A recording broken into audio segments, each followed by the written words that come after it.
Alright, here we go. No speech to be expected from our lines, as obviously this is an ambush, and this is going to go quick. Ambush battles are always extremely quick. Ooh, a hit from that chill wind on some of our units of Sirens, and ooh, the breath coming in from Brachus slash Rakarth, badly damaging one of our units of Sirens, and basically instantly destroying a unit of Deckhand's mob that we summoned. On the bright side, over on the back line, or the back portion of the enemy column, our lord has engaged that Bloodrack Medusa to prevent her making use of that magical ranged railgun that she has, while our Sirens have surrounded and by and large and destroyed the enemy Reaper bolt throwers. Both of our units of Mourngull Haunters are working on this feral mammoth, and quite effectively, I might add, as the mammoth is pretty much done and in fact routing.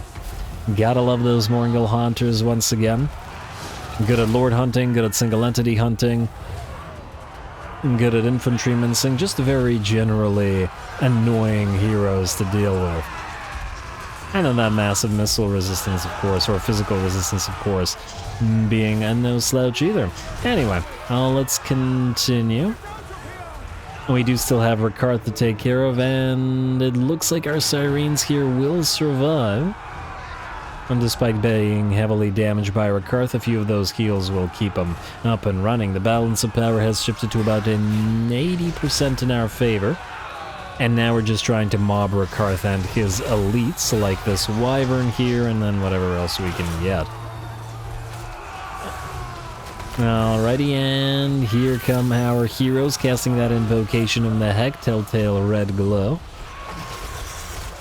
And now it's just a matter of mobbing Rakarth and taking him down if we can manage it. Though, unfortunately, it looks like the half-mast, Hellmakers, rather, have taken a bit of a hit over on this side. We do have an enemy Feral Manticore chasing around the Ghostly Gals, but that's pretty much useless as it doesn't have magical damage, so it's not going to succeed. Besides, it's being hunted even as it hunts as the Mourngull Haunter moves in, and in fact, it might be a better idea to surround it and kill it.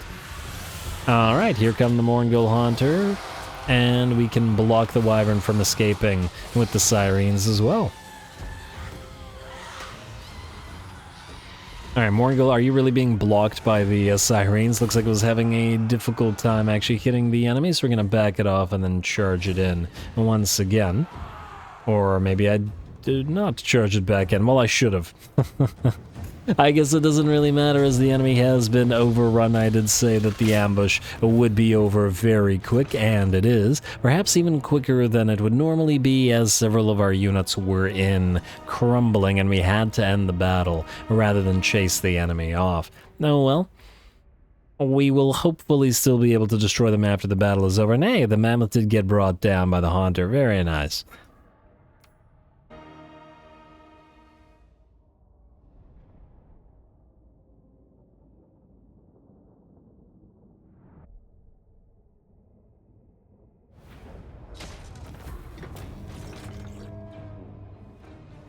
Alrighty, that, I would say that went reasonably well. Reasonably because, unfortunately, the half-mast Hellmakers took a very hard hit, probably from Rakarth himself, who also got a lot of kills, and begun to crumble, and the healing didn't bring them back up, so that was a shame. But on the bright side, we by and large destroyed the enemy. I mean, probably could have chased down more of their stuff, but I'd rather not lose a named unit. Now let's take the money, because the healing isn't all that much, and we're in our own territory. And I don't imagine Rakarth is... well, he's gonna run anyway, so ransom captives. We'll heal up, hopefully auto-resolve. Oh, did he return to his own territory? Damn. Moors. You want that non-aggression. I'm gonna say no for now. And Clan Scryer will attack the neck snappers. Oh, that's not great. We will join them. I was actually hoping to do that ourselves and transfer stuff, but yeah, fine. This is the concern with military allies. Those guys are all nearby, and we're going to have to suffer a little bit because of it. Might lose a couple territories before we get a full army up there, or maybe Maybe we raise a temp 1 to defend whatever they're going to attack. The Sea Father We'll have to does react is what I'm getting at. Ended their trade agreement. Ah, Monte Castello. Soon it will be time to attack you. In fact, we'll probably send Maddie to deal with you. Alright, now, ally mobilizes, mission successful, enemy killed in battle. Beastmaster of None for Herald Half-Mast, leadership for enemy monsters, and income from post-battle loot. Always nice. Master Mason, even more construction cost reduction for Sea Legs, another spell shield. Ally occupies settlement. And I think they should be able to occupy Skullcrag without us telling them to do so, or at least I hope so. Tech research, nice. Right expires, Curse of Seamist. Which one was that? Mission issued. Okay, that's just to deal with Kislev, that's fine. Alright, so what we have to be concerned about is this. These guys are now at war with us, and these guys are now at war with us. I don't see their armies, but that doesn't mean they're not coming. And we'll send our own up there shortly. Scrag is... Oh, damn, he's going to start fighting the Kislevites. I was going to do that. Maybe we can trade him territories for it? Well, it would have been... we could have traded him these. Alright, fine. We will not trade him Bereg de Wazbag for now, then. We'll upgrade it, and hopefully it'll be worth more than those territories. Where are you going, sir? I don't know. And can we still see Belagar? Yes, we can. I'm willing to bet he can jump down here. I'm just wondering whether we should leave Aranessa here. Or ignore him for now. I mean, it may be that he never declares war on us. And it may be that he does. I feel like Aranessa doesn't want to get bogged down wasting her time here, so instead we'll move. And we'll move Maddie as well. Move to March Stance, please, and try to get to Kislev and grab a few of their territories first. Alright, gonna have to swap around some stuff. And, man, I was gonna send Maddie originally to grab the Legion of Setup stuff, but I suppose we could send Aranessa up this way and then loop around this way rather than this way. Although somebody needs to attack these guys as well. That might be a job for a new army. Alright, well, either way. Charlie Sharp, we know where we're going with you. So, first of all, grab that shipwreck. Should be an easy little auto-resolve. Sail to the right, get some free cash, and auto-resolve that. Very nice, very nice. And take the rest of the cash, because you'll heal up yourself anyway. And then let's get our 7,000 bonus. And we got Lost Cargo. The growth by itself is going to be very worth our time. I don't know about Sword of Strife on ya. Then again, it's not horrible. I was hoping for a sort of anti-heroes for the magical damage. We don't have an extra right now. I keep the Sword of Strife. I might swap it out later. You, head outward. You are going to be fighting orcs and other undead up to the north, which is where we were going to send you anyway. It's almost like the AI in you. Damn you, AI. Let's also upgrade you, Remus, while we're here, and then Gang Presser Sea Legs head up to Trantio, and then we'll swap Katrina Drury to Charlie Sharp's army. I mean, technically we should do it right now, but... yeah, do it right now. Too late. Alright, I'll swap it out later. It's all good. It's all good. Harry, you will be able to destroy the remnants of Rakarth's force, correct? What do we have in terms of Belmaz? Yeah, they probably would be willing to fight this.